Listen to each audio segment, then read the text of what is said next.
ভিয়েতনামে নৌকা ডুবি 15 জন ভারতীয় পর্যটকের মৃত্যু হয়েছে। ভিয়েতনামে প্রবল দুর্যোগের মধ্যে উল্টে যায় স্পিডবোট।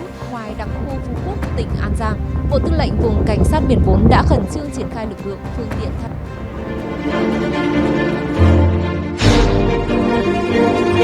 ভিয়েতনামে ফু কোয়াক দ্বীপের কাছে এই নৌকা ডুবির ঘটনা, যেখানে দুর্যোগের কবলে পড়ে 36 জনকে নিয়ে নৌকা ডুবে যায়, যেখানে 15 জন ভারতীয় পর্যটকের মৃত্যু হয়।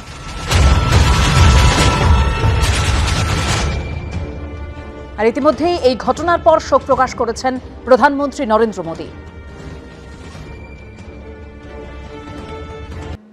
একদিকে নির্মল ঘোষকে নিয়ে জল্পনা চলছে, তিনি কি শিবির বদল করতে চলেছেন। অন্যদিকে মমতা বন্দ্যোপাধ্যায়ের সঙ্গ ছেড়ে ঋতব্রত তৃণমূলে যোগ দিলেন অনুব্রত মণ্ডল। শনিবার তাঁকেই ফের বীরভূমের জেলা সভাপতির দায়িত্ব দেওয়া হলো। 100% ভালোভাবে কাজ করব বললেন অনুব্রত মণ্ডল। যদিও শরীর খারাপ থাকায় এদিন ঋতব্রত তৃণমূল শিবিরের বৈঠকে যোগ দিতে পারেননি তিনি। আর এ নিয়ে কটাক্ষ করেছে কালীঘাট তৃণমূল। বীরভূম শ্রী অনুব্রত মণ্ডল, এটা হচ্ছে আমাদের জেলা সভাপতিদের তালিকা। ভালোভাবে কাজ করব, 100% কাজ করব। আমি খুব হ্যাপি যে অনুব্রতকে নিয়েছে। শুভেন্দু অধিকারী নিয়ে বলছে না, হচ্ছে ধোয়া তুলসী পাতা। ফিরাদ হাকিম, অরূপ রায়, অরূপ বিশ্বাস থেকে চন্দ্রিমা ভট্টাচার্য, ভোটে ভরাডুবির পর থেকে একে একে সকলেই কালীঘাট তৃণমূলের সঙ্গ ছেড়েছেন। এবার সেই তালিকায় যুক্ত হলো মমতা বন্দ্যোপাধ্যায়ের অত্যন্ত ঘনিষ্ঠ অনুব্রত মণ্ডলের নাম। অর্থাৎ এবার প্রিয় দিদির হাত ছাড়লেন তার স্নেহের কেষ্ট। জাতীয় কর্মসমিতি রাজ্য কমিটির পর শনিবার তপসিয়ার বোট ক্লাবে জেলা কমিটি গঠন নিয়ে বৈঠকে বসেছিল ঋতব্রত তৃণমূল শিবির। সেই বৈঠকে বীরভূমের জেলা সভাপতি হিসেবে অনুব্রত মণ্ডলের নাম চূড়ান্ত হয়। বীরভূম শ্রী অনুব্রত মণ্ডল, এটা হচ্ছে আমাদের জেলা সভাপতিদের তালিকা। শারীরিক অসুস্থতার কারণে এদিনের বৈঠকে যোগ দিতে না পারলেও ঋতব্রত তৃণমূল শিবিরের সিদ্ধান্তে তিনি যে খুশি তা খোলাখুলি জানিয়েছেন অনুব্রত মণ্ডল। আপনাকে ঋতব্রত বন্দ্যোপাধ্যায় যে ঘোষণা করেছেন বীরভূমের জেলা সভাপতি, ভালো করেছে, দলটা চাঙ্গা হবে। আজকে ওয়ার্কিং কমিটি যা সিদ্ধান্ত নিয়েছে গোটা রাজ্যের উপরে, এই সিদ্ধান্তকে সাধুবাদ জানাই। যত কয়লা চোর, যত গরু চোর, যত পাথর চোর, যত ডাকাত, যত লুম্পেন তৃণমূলের ছিল, সব চলে গেছে। আমরা খুব হ্যাপি। আমি খুব হ্যাপি যে অনুব্রতকে নিয়েছে। আই এম ভেরি হ্যাপি যে অনুব্রত মণ্ডলকে অন্তত শুভেন্দু অধিকারী নিয়ে বলছে না, হচ্ছে ধোয়া তুলসী পাতা। অনুব্রত মণ্ডল বীরভূমের এক সময়ের দোর্দণ্ড প্রতাপ নেতা। একসময় বীরভূমে অনুব্রত মণ্ডল মানেই ছিল শেষ কথা। অন্যদিকে তাকে অত্যন্ত স্নেহ করতেন মমতা বন্দ্যোপাধ্যায়ও। অনুব্রত মণ্ডলের বিরুদ্ধে একাধিকবার হুমকি হুঁশিয়ারির অভিযোগ উঠলেও এমনকি গরু পাচার মামলায় তাকে গ্রেপ্তারের পরও কেষ্টর পাশেই দাঁড়াতে দেখা গেছে তৃণমূল নেত্রীকে। মমতা বন্দ্যোপাধ্যায়ের সঙ্গে আপনার সম্পর্ক এ বহু চর্চিত বিষয়। নতুন করে মধুর সম্পর্ক ছিল। এই সম্পর্ক কি করে ভাটা পড়লো সেটা মমতা ব্যানার্জি বলতে পারবে, আমি বলতে পারবো না। আমার সঙ্গে দিদির সম্পর্ক এখনো ভালো। মমতা বন্দ্যোপাধ্যায়ের সঙ্গে সুযোগ হলে কথা বলবেন? উনি কথা বললে আমি কথা বলবো, কথা বলতে আপত্তি কি আছে? মানুষ সবাই দেখেছেন কে কাকে স্নেহ করতেন, কে কার অনুগামী ছিলেন, তারপরেও কে কোন দিকে যাচ্ছেন। যারা যাচ্ছেন তাদের নিশ্চয়ই নির্দিষ্ট কোনো কারণ আছে। 2011 সাল থেকে বীরভূমে ভোট মানেই চোখ বন্ধ করে অনুব্রত মণ্ডলের উপর ভরসা করতেন মমতা বন্দ্যোপাধ্যায়। কিন্তু ছবিটা বদলে যায় এবারের বিধানসভা ভোটের আগে। প্রকাশ্য মঞ্চে মমতা বন্দ্যোপাধ্যায় ও অনুব্রত মণ্ডলের এই ছবিটাই বলে দিচ্ছিল বীরভূম তৃণমূলে অল ইজ নট ওয়েল। ভোটে ভরাডুবির পর এদিন ঋতব্রত তৃণমূল শিবিরে যোগ দিয়ে ফের একবার আইপ্যাককে নিশানা করেছেন তিনি। আইপ্যাক দলটাকে শেষ করেছে, নয়তো আইপ্যাক ছিল না। একটা ইউপির ছেলে, তার কি নলেজ আছে মুরার এই সম্বন্ধে? একটা বিহারের ছেলে, রাজস্থানের ছেলে, তার লাভপুর নানুর সম্বন্ধে কি আইডিয়া আছে? তারা দল চালাবে, তারা টাকা তুলতে এসেছিল। মমতা বন্দ্যোপাধ্যায় এবং তার দলের, অর্থাৎ তার প্রতিষ্ঠা করা যে তৃণমূল কংগ্রেস, যাকে এখন কেউ কেউ বলছে মমতাবন্দী তৃণমূল কংগ্রেস, সেই তৃণমূল কংগ্রেসের হাল হচ্ছে সেই নৌকোর মতো, যে নৌকো মাঝ নদীতে আছে, ঝড় উঠেছে প্রচণ্ড, পাল ছিঁড়ে গেছে, দাঁড় ভেঙে গেছে, নৌকোতে ফুটো হয়ে গেছে, তো স্বাভাবিকভাবে নৌকো ডুববে। সেই নৌকো থেকেও সবাই ঝাঁপ দিয়ে দিয়ে যে দিকে পারছে সেদিকে পালাচ্ছে। ব্যাঙ যেরকম লাফায়, ব্যাঙের মতো লাফ দিয়ে দিয়ে এদিক ওদিকে যাচ্ছে। সব মিলিয়ে কালীঘাট তৃণমূল শিবিরের ভাঙন যেন থামছে না। উজ্জ্বল মুখোপাধ্যায়, শিবাশিস মৌলিক, ঐশী মুখোপাধ্যায়ের রিপোর্ট, এবিপি আনন্দ। বাড়ছে ঋতব্রত তৃণমূল। 21শে জুলাই তাদের প্রথম রাজনৈতিক কর্মসূচি। মেয়র রোডে গান্ধী মূর্তির কাছে মিলেছে সমাবেশের অনুমতি, দাবি করেছেন ঋতব্রত বন্দ্যোপাধ্যায়। প্রথম কর্মসূচি হচ্ছে 21শে জুলাই। আমরা পারমিশন পেয়েছি, আমরা গান্ধী মূর্তিতে, মেয়র রোডের ওখানে, গান্ধী মূর্তির ওখানে আমরা সমাবেশ করব।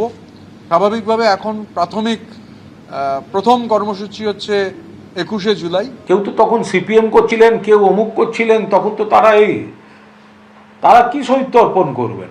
শহীদ তর্পণ মমতা বন্দ্যোপাধ্যায় সারা ভারতকে নজির দেখিয়েছেন, যেটা কোনো আন্দোলনে যদি কেউ শহীদ হন সেই পরিবারের পাশে দাঁড়ানো এবং প্রত্যেক বছর শহীদ স্মৃতি তর্পণ ধারাবাহিকভাবে পালন করে যাওয়া, এটা তো মমতা বন্দ্যোপাধ্যায় দেখিয়েছেন। কারা আজকে এসব করতে চাইছেন?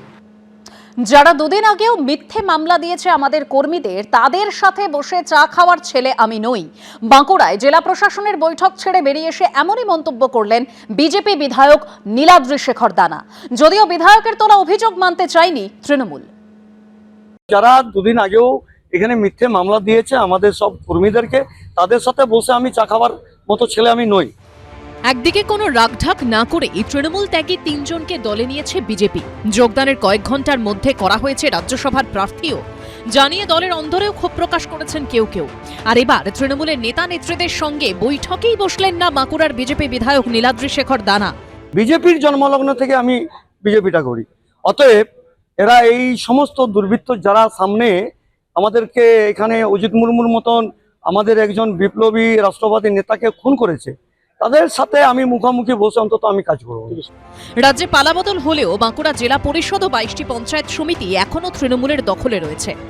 শনিবার বাঁকুড়া সংখ্যালঘু ভবনে 16তম অর্থ কমিশনের পরিকল্পনা সংক্রান্ত বৈঠক ডাকে জেলা প্রশাসন।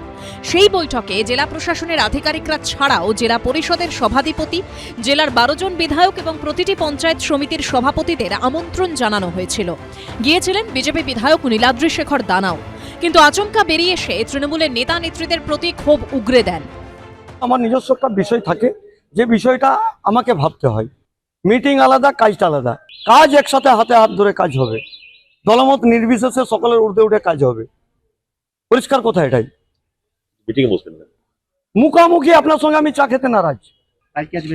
না না না, আমার অন্য কাজ আছে। মিটিং থেকে বেরিয়ে গেছেন কোনো এমএলএ আমার দেখা নেই, বাইরের থেকে যদি চলে গেছে সেটা কিন্তু আমার জানা নেই।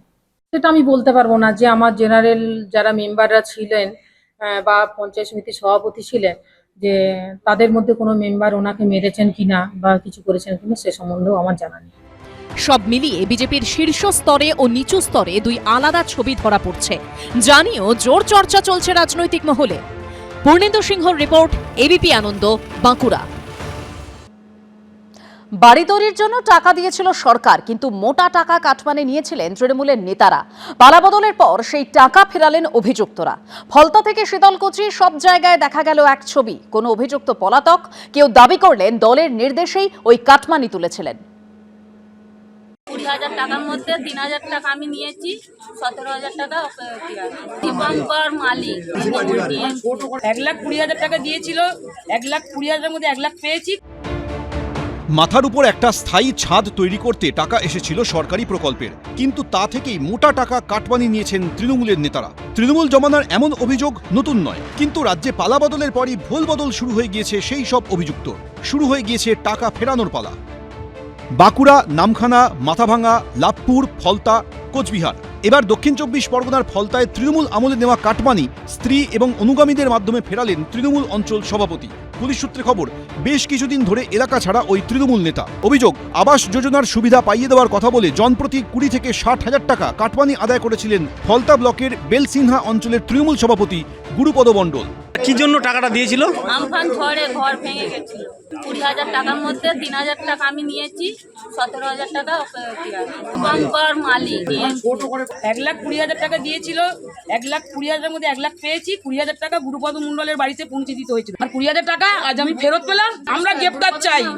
রাজ্যে সরকার বদলের পরই অভিযুক্ত তৃণমূলের অঞ্চল সভাপতির বিরুদ্ধে অভিযোগ দায়ের করা হয় ফলতা থানায়। তারপর থেকেই এলাকা ছাড়া ওই তৃণমূল নেতা।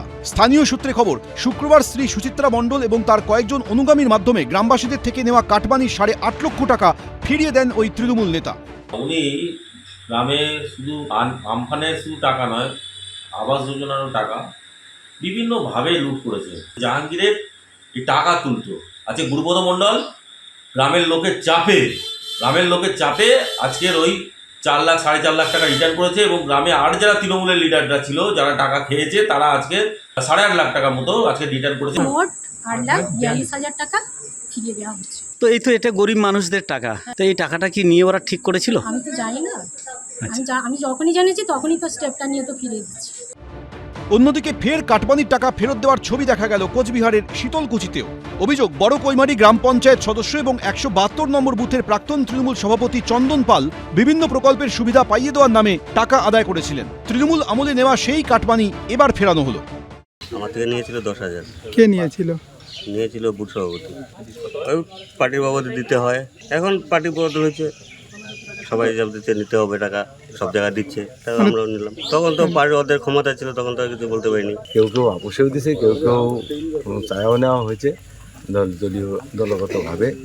আমি মনে করি এটা টাকাটা নেওয়া মানে অন্যায়। কেউ কেউ এখনো ফেরার হয়ে আছে, দেয় নাই, কেউ কেউ পরবর্তীতে দিবে। এখন পঞ্চায়েত বুথ সভাপতি তারা একটু বেশি দিয়ে টাকাটা মেকআপ দিবে। স্থানীয় সূত্রে খবর, এলাকার 46 জন বাসিন্দার হাতে মোট 1,70,000 টাকা ফেরত দেওয়া হয়। গৌতম মণ্ডল, শুভেন্দু ভট্টাচার্য, এবিপি আনন্দ। ডানকুনিতে লাক্সকোজি গ্রুপের কারখানার নতুন ইউনিটের ভিত্তিপ্রস্তর স্থাপন হলো। অনুষ্ঠানে উপস্থিত ছিলেন মুখ্যমন্ত্রী শুভেন্দু অধিকারী, বিজেপি রাজ্য সভাপতি শ্রমিক ভট্টাচার্য ও শিল্পমন্ত্রী তাপস রায়। শিল্প স্থাপনের পথে আর বাধা হয়ে দাঁড়াবে না তোলাবাজি ও সিন্ডিকেট রাজ, স্পষ্ট বার্তা দিলেন মুখ্যমন্ত্রী। 1 বছরের মধ্যে রাজ্যে শিল্প মানচিত্র পরিবর্তনের কথা শোনা গেল বিজেপি রাজ্য সভাপতির মুখে। ডবল ইঞ্জিনের সুফল আপনারা পাবেন। পশ্চিমবঙ্গের শিল্পের সমস্ত ছবি বদল করে দেবে এই সরকার। ডানকুনিতে ভিত্তিপ্রস্তর স্থাপন হলো লাক্সকোজি গ্রুপের কারখানার নতুন ইউনিটের। হলো ভূমি পুজো।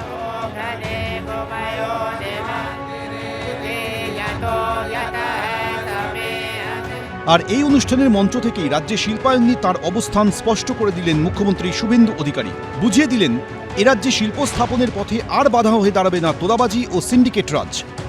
এই রাজ্যে 3টে বেহাল অবস্থার হাল ফেরাতে হবে। একটা হলো আইন শৃঙ্খলার পরিবেশ, সিন্ডিকেট, কাটমানি, তোলাবাজি, দাদাগিরি, সব জায়গায় রাজনীতিকরণ। এই জায়গা থেকে আমরা 2 মাসে বেরিয়ে এসেছি অনেকটা। আমরা অনেকটা বেরিয়ে আসতে পেরেছি, এটা আমরা কন্টিনিউ করব। আর ডানকুনিতে লম্বা লাইন করে ট্রাকে কেউ হাত পাতে না। শুধু শিল্পায়ন নয়, কর্মসংস্থান আনতে কি ভাবছে নতুন সরকার, এদিন তা নিয়েও সরকারের ভাবনাচিন্তার রূপরেখা সামনে আনলেন মুখ্যমন্ত্রী। হাতে কাজ, পেটে ভাতের আশ্বাস দিলেন। বিজেপি সরকার এসেছে, কাজ পাবেন, কাজ হবে। সব সরকারি কাজ দিয়ে বেকারত্বের সমস্যা সমাধান করা যায় না।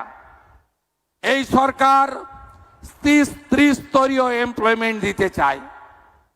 আগামী কয়েক মাসের মধ্যে 1 লক্ষ সরকারি চাকরি যেমন হবে, মেধা অনুযায়ী হবে, তার সাথে বেসরকারি বিনিয়োগকারীরা যত এই ধরনের তাদের প্ল্যান্ট এক্সপেনশন করবে, নিউ প্ল্যান্ট লাগাবে, এই প্ল্যান্টকে কেন্দ্র করে অ্যান্সিলিয়ারি তৈরি হবে, তত বেশি করে আমাদের ডাইরেক্ট এবং ইনডাইরেক্ট এমপ্লয়মেন্ট তৈরি হবে। লাক্সকোজি গ্রুপের কারখানার নতুন ইউনিটের ভিত্তিপ্রস্তর স্থাপন অনুষ্ঠানে এদিন উপস্থিত ছিলেন বিজেপি রাজ্য সভাপতি শ্রমিক ভট্টাচার্য। রাজ্যে শিল্পের ছবি বদলের ডেডলাইনও দিলেন তিনি। আগামী 1 বছরের মধ্যে 2 মাস অতিক্রান্ত, খালি আর 10 মাস পরে পশ্চিমবঙ্গের মানুষ বুঝতে পারবেন পশ্চিমবঙ্গের শিল্পের সমস্ত ছবি বদল করে দেবে এই সরকার। অতীতে আমরা অনেক স্লোগান শুনেছি, কৃষি আমাদের ভিত্তি, শিল্প আমাদের ভবিষ্যৎ। তারপরে শুনলাম শিল্প আর কৃষি হাসি আর খুশি দুই বোন। এই দুই বোন কোথায় চলে গেছে আমরা জানি না। এদিকে শিল্পমন্ত্রীর মুখে শোনা গেল অভিমানী শিল্পপতিদের এরাজ্যে ফেরানোর আশ্বাস। অপমানিত হয়ে বাংলা থেকে যে সমস্ত শিল্পপতিরা চলে গেছে তার মধ্যে টাটা আছে, তার মধ্যে আদিত্য বিড়লা গ্রুপ আছে, তার মধ্যে 6,688টি ছোট বড় মাঝারি শিল্পপতি আছে। পশ্চিম বাংলার জন্য যদি প্রয়োজন পড়ে তাদের কাছে গিয়ে বাংলার স্বার্থে আমাকে যদি পাঠায় কোথাও, মুখ্যমন্ত্রী আমি যাব এবং হাতে পায়ে ধরে সেই সমস্ত শিল্পপতিদের এই বাংলায় ফিরিয়ে আনার জন্য তাদের কাছে অনুরোধ করব। বিজেপি নেতা তথাগত রায় এদিন সোশ্যাল মিডিয়ায় পোস্ট করেছেন, আজ ডানকুনিতে লাক্স কোজি মঞ্চে শুভেন্দু ও শ্রমিক যা বললেন তার তাৎপর্য বুঝতে হবে। আজকে শুভেন্দু, শ্রমিক ও অন্যান্য নেতারা পরিষ্কার ভাষায় জানিয়েছেন তাদের মন্ত্র হবে শ্রমিক মালিক সমন্বয়। তাই বিদায় বামপন্থা, বিদায় শ্রেণী সংগ্রাম, বিদায় নৈরাজ্য। অরিত্রিক ভট্টাচার্য, এবিপি আনন্দ। এবিপি আনন্দ, এগিয়ে থাকে, এগিয়ে রাখে।